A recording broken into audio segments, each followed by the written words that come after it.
தேவனுக்கே மகிமை உண்டாவதாக. இன்றைய நாளில் உங்களோடு கூட தியானிக்க போகிற தேவ வார்த்தை சங்கீதம் 34 அதிகாரம் 10வது வசனம். கர்த்தரை தேடுகிறவர்களுக்கோ ஒரு நன்மையும் குறைபடாது.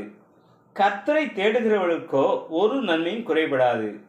இன்றைய நாட்களில் அநேகர் தேவன் தங்களுக்கு கொடுத்த ஆசீர்வாதத்தை இழந்து விட்டோமோ என நினைக்கிறார்கள்.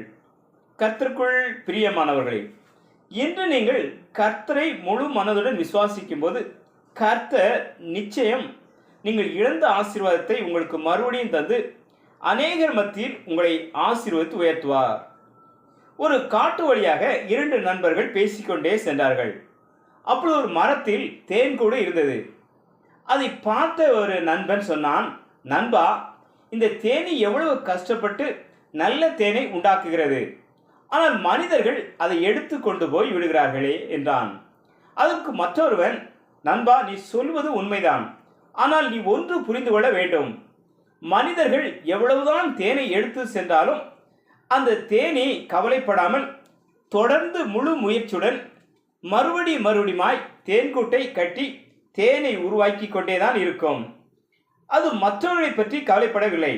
தேவன் தனக்கு கொடுத்த கிருபையின்படி அதன் வேலையை செய்து நல்ல தேனை கொடுக்கிறது என்றான். பிரியமானவர்களே, இன்று நீங்கள் எப்படி இருக்கிறீர்கள்? தேவன் கொடுத்த கிருபை, இரக்கத்தை, ஆசீர்வாதத்தை இழந்து விட்டோம் என நினைக்கிறீர்களா? ஆனால் அந்த தேனி இப்படி நினைக்கவில்லை. தேவன் கொடுத்த கிருபையின்படி நம்பிக்கையோடு தேன்கூட்டை கட்டி நல்ல தேனை மறுபடியுமாய் கொடுக்கிறது போல நீங்களும் தேவனை கர்த்தரை மறுபடியுமாய் விசுவாசிக்கும் போது வேத வசனத்தில் சொல்லப்பட்டது போல கர்த்தரை தேடுகிறவர்களுக்கோ ஒரு நன்மை குறைபடாது என்பதற்கேற்ப நீங்கள் விசுவாசத்தோடு கர்த்தரை தேடுங்கள். தேவன் உங்களுக்கு கொடுத்த கிருபையின்படி உங்களை ஆசீர்வதிப்பார். உங்களுடைய ஆசீர்வாதத்தை மற்றவர்கள் யாரும் தடை பண்ணினாலும் தேவனை கர்த்தர் அந்த தடைகளை எல்லாம் உடைத்து மறுபடியும் உங்களை ஆசீர்வதித்து அநேகர் மத்தியில் உயர்த்துவார். தேவன் தாமே உங்களை ஆசீர்வதிப்பாராக. ஆமேன், ஆமேன்.